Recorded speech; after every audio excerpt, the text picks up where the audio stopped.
Hello and welcome to my studio. My name is Derek. I'm a professional stained glass artist. Today we're going to be testing the cheapest glass cutter on the market, which is this little bad boy. It's cheap as chips. In the UK, it's about £7.50 to buy online. Maybe that's $10 in the States. But is it any good?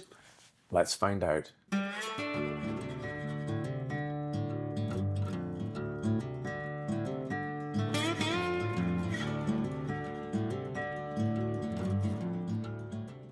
So I was first introduced to this very simple glass cutter many moons ago when I was learning stained glass at art school. The only difference I can see with this one is the tungsten carbide wheels on the ones that we were using many years ago could be removed. You could actually lift the tungsten carbide wheel away and pop a new one in if it started to get blunt. This one is fixed, so basically it lasts as long as the wheel lasts. So we're going to test it out and just see how good and how sharp this little glass cutter is. I've also bought some glass oil. Now, generally speaking, the glass oil that I've used in the past is either sewing machine oil or WD-40. Now, I know strictly speaking, WD-40 isn't an oil. It's a cleaner and a lubricant, but it actually worked really well. So I decided to splash out and buy some glass cutting oil as well. So we're going to try that now with our little container. This is the container that we often use. It's got a little sponge in it, and I've put a little bit of this new oil on the sponge. And basically you just lubricate the wheel with a little bit of oil using the sponge, and we're good to go. So we'll try it out now on a few pieces of clear float glass. The reason we're using clear float glass is because it is the easiest glass to cut. Once you start cutting textured glasses or sort of opalescent glasses and some of the specialist kind of art glasses, they can be quite undulating and really challenging to cut. So if you're new to glass cutting and you're starting out, always try just cutting with clear float glass because it is quite a challenge, especially with a little glass cutter like this. Let's set it up now and we'll try cutting on some clear glass. Safety first. A couple of things that you need to have if you're glass cutting. One is a pair of eye protection like this, something that covers your eyes, not just spectacles, but something that actually protects your eyes on top and on the sides here so that any splinters of glass that go up in the air as you're practicing your glass cutting don't end up in your eyes. 100% you do not want to get glass splinters into your eyes. The second thing is, especially if you're new to glass cutting, is getting yourself a pair of gloves. Now these are just cheap and cheerful rubberized gloves. So it's a cloth back to them and a sort of a rubberized front. So putting on a pair of protective gloves is really key when you're learning to cut glass. I've been cutting glass for a long time, like 40 years. So I tend not to wear gloves when I'm cutting. And so some of my videos, you'll see me cutting glass with no hand protection. But this video really is for, beginners, for you if you're just starting out, if it all seems a little bit of a mystery. Gloves and goggles is a prerequisite to stay safe when you're cutting glass. So our little glass cutter here, it's a multifunctional tool. I know it's only $10, but it is an amazing little tool. There's three things happening on this little device here.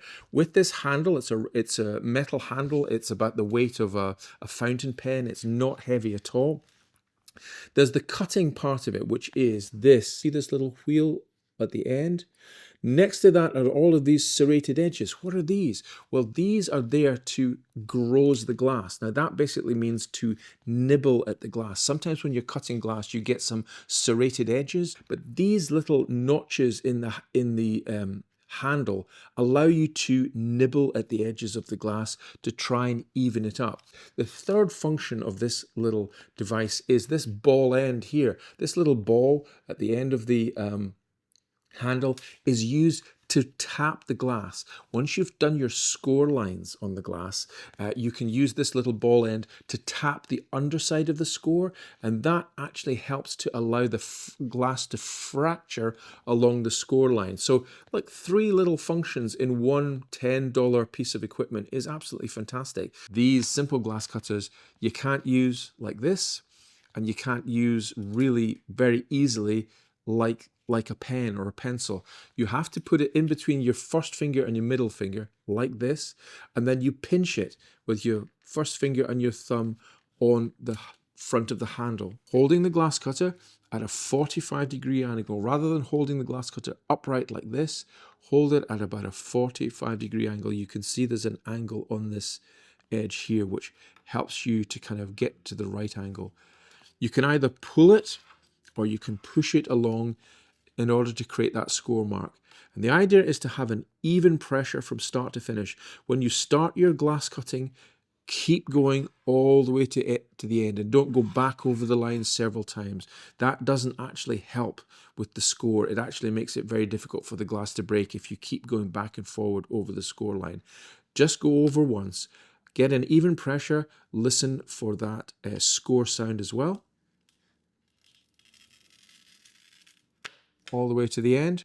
Now I take my ball end here, the other side, and I very gently tap underneath the glass.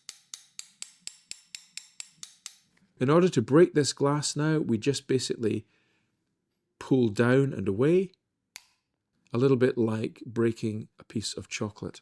Even pressure, listening for that sound. All the way to the end. So there is now a score running all the way along. And again, using the ball end.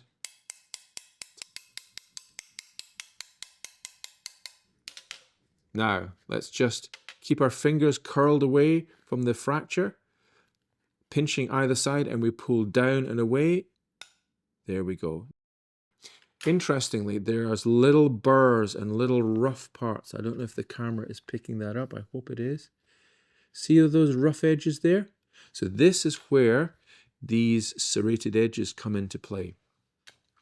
So what we do is we carefully put the serrated edges underneath the glass like this, and we lift up gently.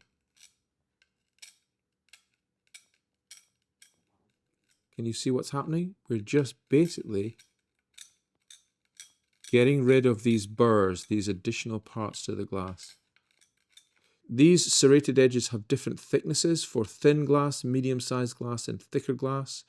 I would say this is 2mm glass, 3mm glass, and 4mm glass. So let's just try using the 3mm size, which works actually really well. So what we're doing is we're grossing the glass. We're just basically nibbling the edges of the glass in order to create a slightly more even texture. So that serrated edge has been reduced somewhat.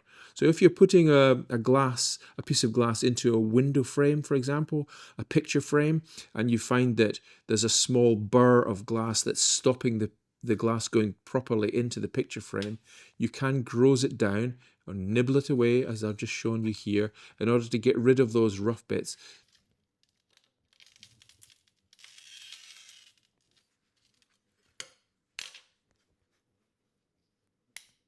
So say we wanted to cut into the glass here, for example. Say there's a section of glass that we want to remove. For some reason, this part of the glass we want to take out.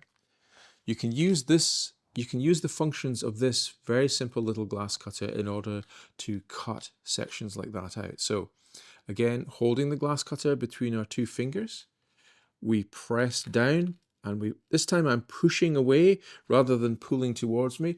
The reason I'm pushing the glass cutter round the line rather than pulling it is because I want to be able to see the line in front of the wheel, and as I'm pushing along, I can actually see where I'm guiding the glass cutter. So again, 45-degree angle, gentle pressure, push. So again, tapping underneath.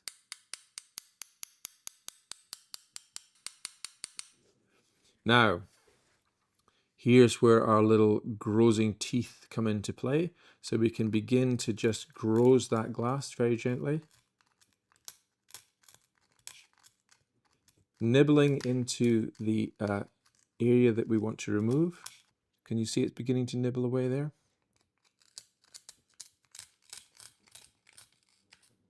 So I've just taken that center section out. So by using the grossing teeth, it's allowed me to begin to remove the glass, and then the last section of glass has just come away as a single piece like this. So for simple tasks of cutting straight lines and cutting curves and small shapes out of glass, this glass cutter works really well. with the ball end to tap the glass, the grossing teeth to help nibble the edges of the glass and grows out shapes, and the simple wheel. You'll get most simple glass cutting jobs done very straightforwardly with this glass cutter. What are the downsides? Well, one of the downsides I've noticed is that the little wheel isn't very well housed in. So here is the wheel. Can you see? Now it moves. Can you see that? It moves around on its axis, which isn't great. So it's kind of wobbling on its axis as you're cutting it. You can feel the wheel kind of wobbling back and forward. But I suppose you get what you pay for. For $10, you know, you get a little wobbly wheel. Surprise, surprise. This little $10 glass cutter does do the job. If you're just cutting the occasional piece of glass, maybe for a picture frame, or cutting down a piece of glass to go in your greenhouse, this is going to be ideal. You don't want to be spending $20 or $30 on an expensive professional glass cutter when this will do the job. Now, if you want to do a deep dive into the different types of glass cutters that are available, check out this video next. It goes into all of the different types of glass cutters. It's quite fascinating how many different grips you can have. Pencil grips, comfort grips, ones that are filled with oil. Oh, there's loads. Just check out the video and you'll see for yourself. Thanks again for watching. Bye for now.